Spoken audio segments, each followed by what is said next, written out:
მოგესალმებით, მე ეკაცხადაია და დღეს გაგაცნობ საინტერესო საპრეზენტაციო პროგრამას iScreen Slideshow Makers.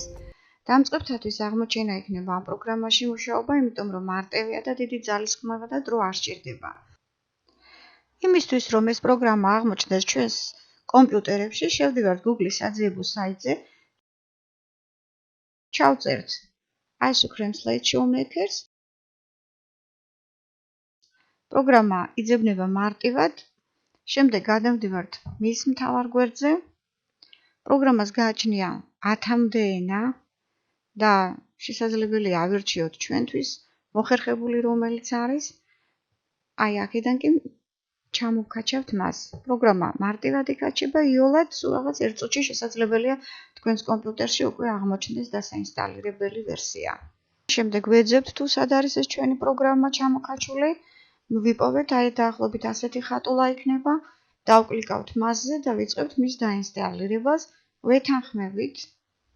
პროგრამას აქვს რამდენიმე ენა, როგორც გითხარით და შესაძლებელია თქვენთვის სასურველი აირჩიოთ. შემდეგ მას ეთანხმებით, დალე ან next და იწყება უკვე ამ პროგრამის დაინსტალირება თქვენს კომპიუტერში. დაინსტალირების შემდეგ დესკტოპზე გამოჩნდება აი ასეთი ხატულა, რომელზე დაკლიკის შემდეგაც ვიწყებთ უკვე სრულფასოვან მუშაობას ამ პროგრამაში.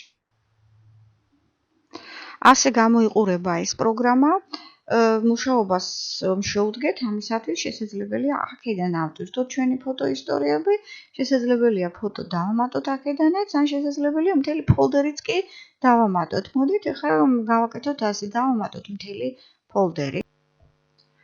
ეს გახლავთ ჩვენი Slideshow Maker-ის სამუშაო დაფა.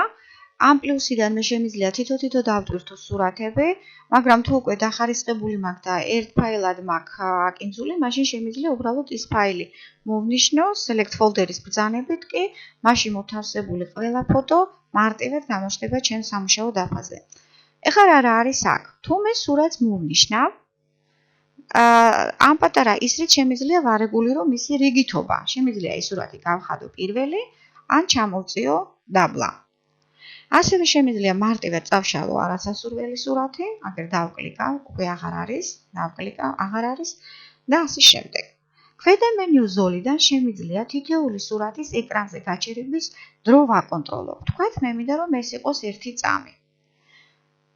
თუ მე ამას ქვედა მენიუ ზოლიდან გავაკეთებ, ეს იმას ნიშნავს, რომ ყველა სურათი, რაც კი მაქვს ჩატვირთული, ეკრანზე გამოჩნდება მხოლოდ 1 წამი. ასევე ქვედა მენიუ ზოლიდან შემიძლია ავირჩიო სურათიდან სურათზე გადასვლის ეფექტი. თქვენ ხედავთ, რომ ეს ეფექტი არის ძალიან ბევრი და ვირჩევ სასურველს. თუ მე ამას ქვედა მენიუ ზოლიდან ვაკეთებ, მაშინ ეს ეფექტი იქნება საერთო, ისევე როგორც დრო. მაგრამ შემიძლია ეს დრო ინდივიდუალურად ვაკონტროლო თითოეული სურათისთვის, დროც და ეფექტიც.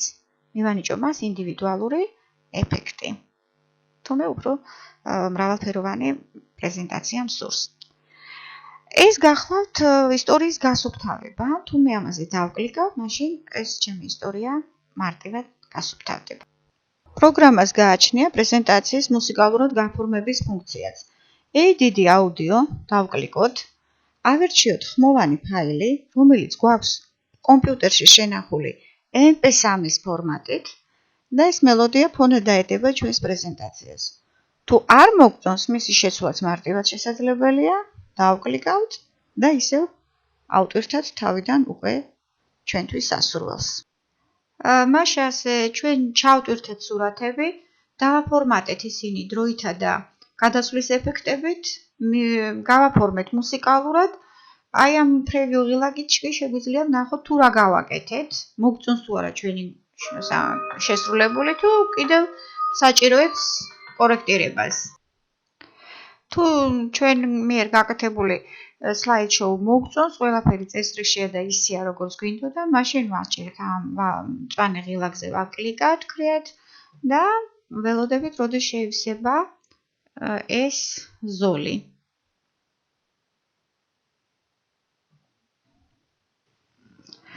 აი ჩვენ ვნახეთ რომ უკვე ეს ზოლი შეივსო და გამოვიდა ფანჯარა რომელიც გვეკითხება გვინდა თუ არა ავტვირთოთ ეს ყველაფერი YouTube-ზე.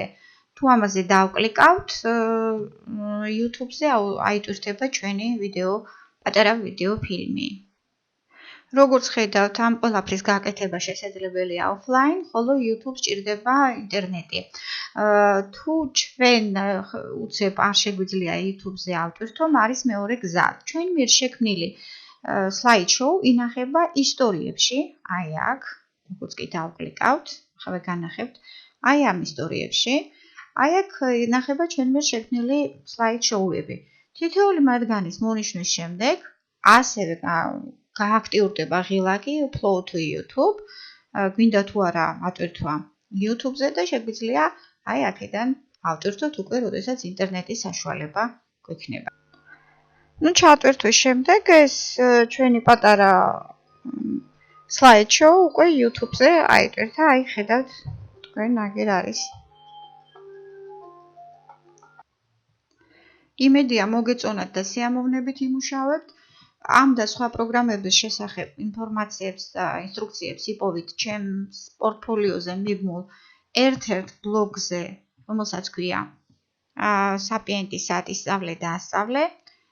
ჩემი პორტფოლიოს მისამართი არის docento discimus 2013 blogspot.com.